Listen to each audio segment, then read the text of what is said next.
Hello? Good morning. Good Ah, morning. Again, we're going to throw Tom under the bus here because Tom set up to start at 2:30 p.m.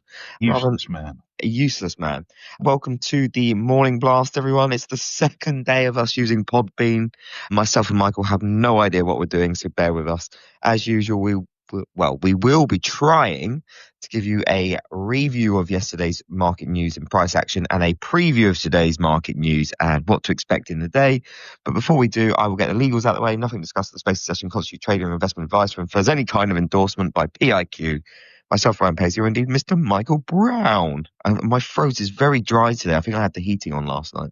So apologies for that. How are you, my dear friend?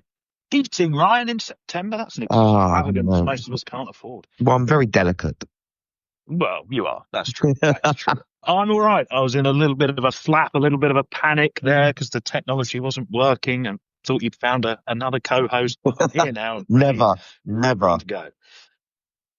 Well, go on then. After you. Oh, yes, I may as well take it away in that case. Good morning to everyone. Now we are finally here. In terms of yesterday, to be honest, I haven't really got that much to mention. There's not much. Oh, what on earth's going on there? What? I can't hear anything. Oh, there was some very strange noise in the background. It was like wind, but never mind. I can promise you it wasn't me. Wind. Where were we yesterday? The S&P 500 closing down by about 0.3%. Second straight daily decline. Before anyone panics, we are about 60 points off the record high that we set on Monday. So I really don't think that this is a sign of Armageddon coming anytime soon. But of course, all the usual suspects are out and about saying that it is.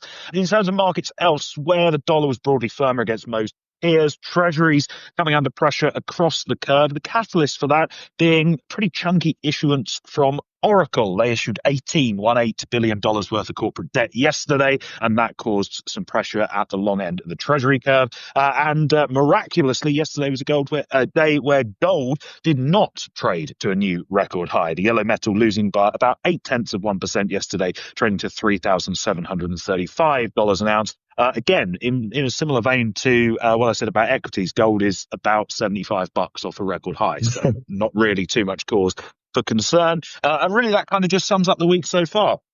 A sort of choppy and indecisive mess, frankly, where markets have really struggled for direction for the most part. In terms of fundamental catalysts, yesterday we did have some data out of Germany. All three of the IFO sentiment metrics missing expectations, with the headline business climate number coming in at 87.7, down from a prior 89. I thought you were playing around with that bloody sound. No. After yesterday, I am not going anywhere near it.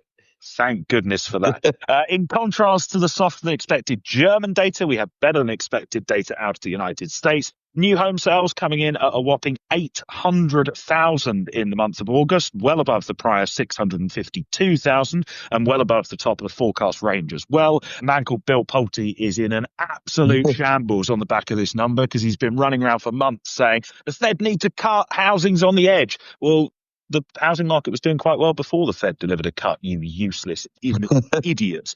Moving on from that complete clown, a few headlines on the trade front. The EU, apparently they're going to propose a tariff increase on oil imports from Russia. For anyone that's too excited, this is not at all, frankly, what the Trump administration have been asking for. They've been asking for the EU and the G7 and basically the entire world to impose tariffs on China and India to penalize them for importing Russian crude. Instead, it seems that what the EU are doing is putting a tariff on themselves for importing from Russia. So I'm not entirely sure how Trump is going to take that. But as you say, classic EU move. Speaking of Trump, the US officially confirmed yesterday that the EU will be paying reduced auto tariffs. Of course, that is in line with the trade deal that they agreed during the summer. The US also opening a Section 232 probe yesterday into robotics, machinery, and medical devices. Of course, Section 232 is a mechanism by which the Commerce Department can impose tariffs on certain goods if there are various national security or there is a quiz at the end practices. The reason this is important, while Ryan mocks shocked me is because, of course, the IEEPA case, which is write that one down. basically, can the president impose tariffs on a whim? That is going to be heard in the Supreme Court, I believe, next month. And if the Supreme Court strike down those powers, as lower courts have done, then it means the admin are going to have to use other parts of commerce law to impose the same tariffs, which is, I think, why we're seeing a number of these investigations getting underway. And there will also, just lastly on the trade front, be a meeting between a non-principal level Chinese delegation. What does that mean, Michael? What does that mean? Well, I think that's a fancy way of saying the interns are being sent over, to be honest. And they will be visiting, presumably, the interns at the US Treasury Department for technical staff level discussions on trade and the economy. This is not another round of trade talks. Treasury Secretary Scott Bessent was talking yesterday and saying that he will be meeting again with China in both October and November. Of course, the US-China trade truce that is currently due to expire in mid-November, and it is almost certain that we will get another 90-day extension of the current agreement. Moving away from that, a couple of headlines in the fixed income space. We had a 5-year Treasury sale in the States yesterday, which tailed the when issued by 0.1 basis points, so pretty much in line, not really worth worrying about too much. We also had a 5-year sale in the UK yesterday, which was oversubscribed by 2.8 times, which is relatively healthy, but that is the lowest oversubscription since 2023, and it comes after the 30-year sale on Tuesday saw the lowest demand since 2022. Rachel, if you're listening, demand for gilt is kind of drying up, which is a problem when you need to issue so many. Of course, she won't understand that because she doesn't understand economics. She did work at the Bank of England. Well, yeah, but does being a tea lady make you qualified to be chancellor? That's your words. I find them quite hurtful, but yeah. What, were you a tea lady at one point? I was a tea boy at one point. I was a very good tea boy at one point. I bet you were. Moving very swiftly on, speaking of the Bank of England, actually, we heard from the big man yesterday, Governor Andrew Bailey. He was giving an interview to the West Midlands magazine, quality publication, I'm sure. He was noting that there is still some further journey down in rates, but that when and how depends on the path of inflation. The most interesting line from Governor Bailey's interview yesterday was that he revealed he is a fan of West Bromwich Albion, so do with that information what you will. Moving on from that, President Trump, he is going to sign the TikTok deal this evening, along with a whole host of other executive orders. This is due to take place at 8:30 London time tonight. Also, speaking of Trump, leaders within the European Union, according to the FT, citing officials, have concluded that President Trump is no longer a reliable ally. Why has it taken them 9 months to work that one out? I mean, I think we knew that day one, didn't we? Or even during his first. But nevertheless, EU officials are apparently paranoid that Trump's rhetoric on Ukraine, of course, he's now talking about Ukraine potentially being able to take back all of the land that they've lost and there'd be no change in borders, etc., etc. EU officials are worried that new rhetoric is an attempt to basically shift the blame. If the war goes badly, if Kiev falter in the war, to try and shift the blame on to the European Union and away from Washington, D.C. So certainly want to keep an eye on there. Speaking of D.C., sadly, I need to mention the government shutdown because it's in the headlines again. Federal agencies are apparently being warned by the Budget Office, the Office of Budget Management, OMB, I think it is, in Washington, D.C. to prepare for workforce reduction and potential mass layoffs if there is a government shutdown. The one kind of practical implication of a potential government shutdown, if it does happen,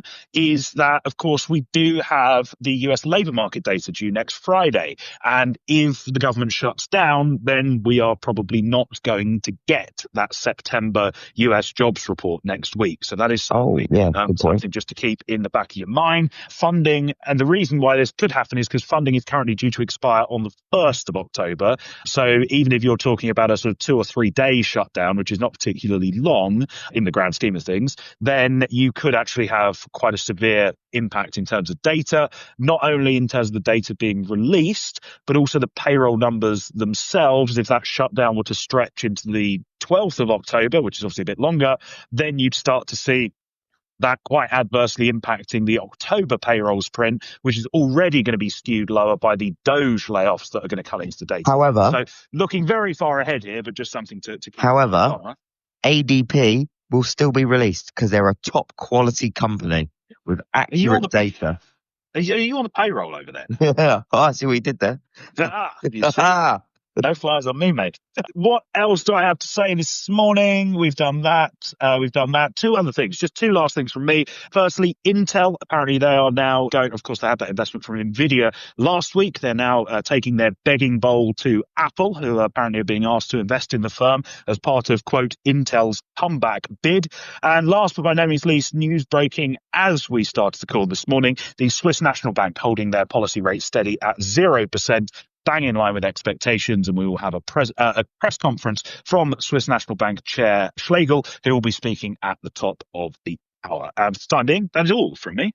Thank you very much, Mr. Michael Brown. So, as usual, I will read out some of the highlights from the overnight news roundup, courtesy of Zach. I believe he was refusing to actually listen to us on Podbean. He's taking a bit of a stand. He wishes he was on Spaces, but it's not going back on Spaces. Well, Judith, we wish you weren't on holiday all the time, but this is what we want, you know. One thing before I do crack on regarding Andrew Bailey in, what was it, the West Midlands Mercury or whatever it was. I've got a very funny memory somewhere. Well, we know that. Well, yeah, it's like lodged in the back of my head somewhere that there is some kind of quota / mandate that the Bank of England has to do with regional press. Because I remember like 15, 20 years ago when I first joined markets that every now and again, whoever was in charge at the time would be like coming on like the Yorkshire Evening Post and stuff like that. So I've got a funny feeling there is some kind of, they have to go out to the local press and whatever. But anyway, I think you're right. I don't know whether it's a sorry. Can you say that again? No, I don't know whether it's a sort of official quota or whether it's, we're just trying to do it to make it look like we're not London. Exactly that. But yeah, definitely they do sort of get out and about every now and again. Yeah, because I remember Merv the Swerve, literally you come in like he was speaking in the North Yorkshire Press or something like that. But yeah, anyway, completely off topic, but regardless. Sorry, what the fuck is it? Sorry. Go on, what? I've just got an email here. I haven't read the full article. What? It says, the Institute of Directors says this morning that to re-establish credibility, Chancellor Rachel Reeves must raise taxes. No, she mustn't. That would erode her credibility further. This is the Institute of Directors that the director of this company has recently been found out to be milking the COVID loans and whatnot, if I recall correctly. Well, they need to go and direct themselves somewhere away from this bloody call, I think. There we go. Right, anyway, Fed signals cautious easing path. Fed's daily said further interest rate cuts are likely needed, but the US Central Bank should approach those with caution. The White House Budget Office directed federal agencies to draw up plans to permanently reduce workforces if there's a government shutdown next week. What I like about this is permanently reduce if there's a shutdown for a couple of weeks. So bear in mind what's going on there. The Commerce Department opened new national security investigation into imports of personal protective equipment, medical items, robotics and industrial machinery. Moving over to Japan. Japan's rate hike momentum builds. Bank of Japan July meeting minutes showed some board members called for resuming interest rate hikes in the future, even as they kept rates steady this time. Former BOJ board member Sakuri said the central bank may raise rates as soon as next month.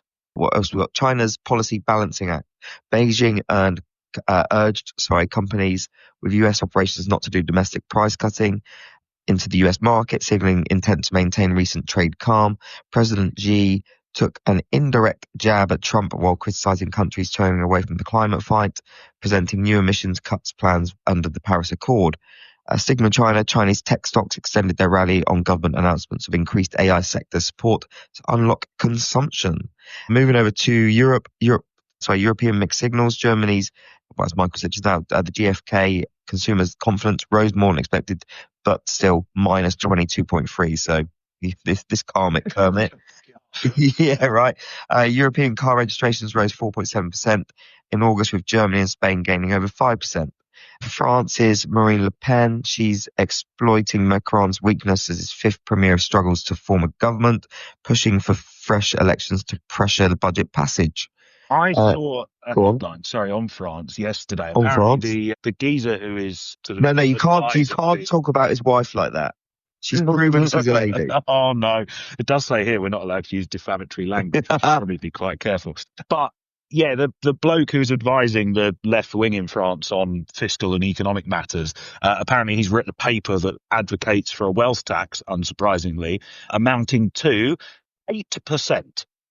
Oof. Yeah. I mean, if you had any wealth at all in France, you would be taking Well, that out especially and when, running away with especially when the south of France, i.e. Monaco, is a very nice place to be. Yeah, exactly. Anyway, little tidbit there. There you go. I'm all for a bit of a tidbit. The UK fiscal concerns mount. The UK's gilt market jitters are impacting government auction demand as fiscal concerns grow ahead of November's budget. Sales of the 5 and 30-year bonds this week saw demand measures hit the lowest levels in 2 years. However, fewer wealthy Britons are back in PM Starmer, champagne socialists, suggesting well-off voters are coming to terms with Labour's tax. They're not. They're just the people that are answering these questions are champagne socialists. I can tell you that right now. The survey was conducted in Islington. Yeah, right. Geopolitical news. European Trump fears intensify.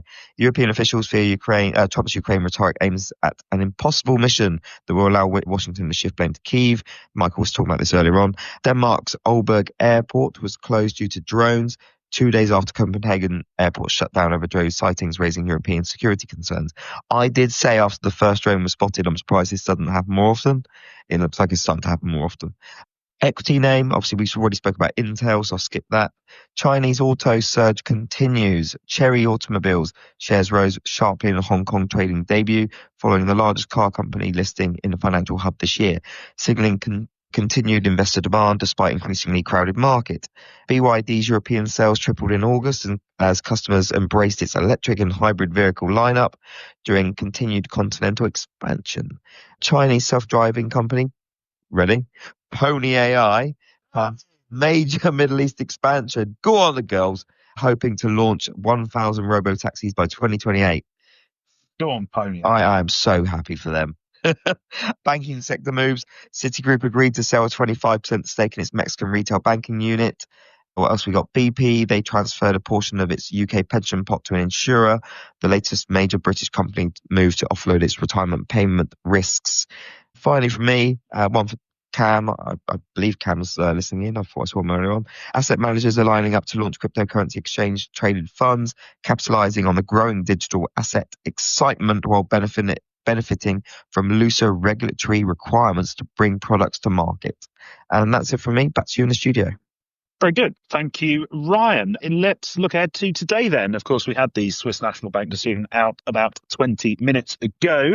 The rest of the data docket in terms of the European session is very, very light indeed, but that is more than made up for by a deluge of US releases a little bit later on this afternoon, although I'm not sure how much any of it matters, to be completely honest. At 1:30, we get the final read on second quarter GDP. That is expected to point to the economy having grown at unrevised 3% on an annualized quarter-on-quarter basis in the 3 months to June. Given that we are almost at the end of the third quarter, this data is incredibly stale and is highly unlikely to tell us anything we don't already know. Also at 1:30, we get the latest durable goods orders data. Orders set to fall by 0.3% in August compared to the 2.8% decline that we saw in the month of July. Of course, these figures have been horrifically skewed recently, mainly by what's been going on with Boeing, where countries even have been placing huge orders for Boeing aircraft, and that skewed the data higher, and it's just very, very noisy and not really providing especially much by way of signal at the moment.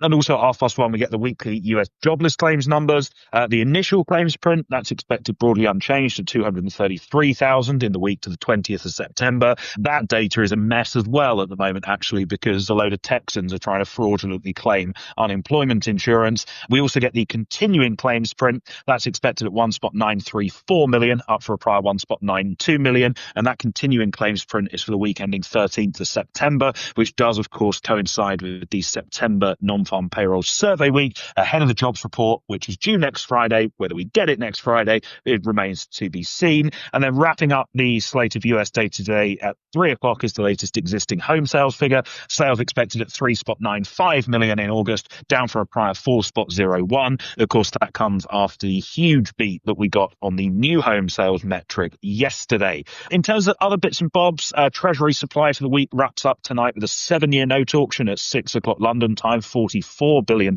being sold off there. No notable earnings before the market open, but we do hear from Costco after the market close. And in terms of central bank speakers, frankly, it's a ridiculous slate today. We are due to hear from 8 members of the FOMC: Daly, Logan, Barr, Bowman, Schmid, Williams, Goolsby, and the puppet himself, Steve Moran, who will be interviewed on You be nice.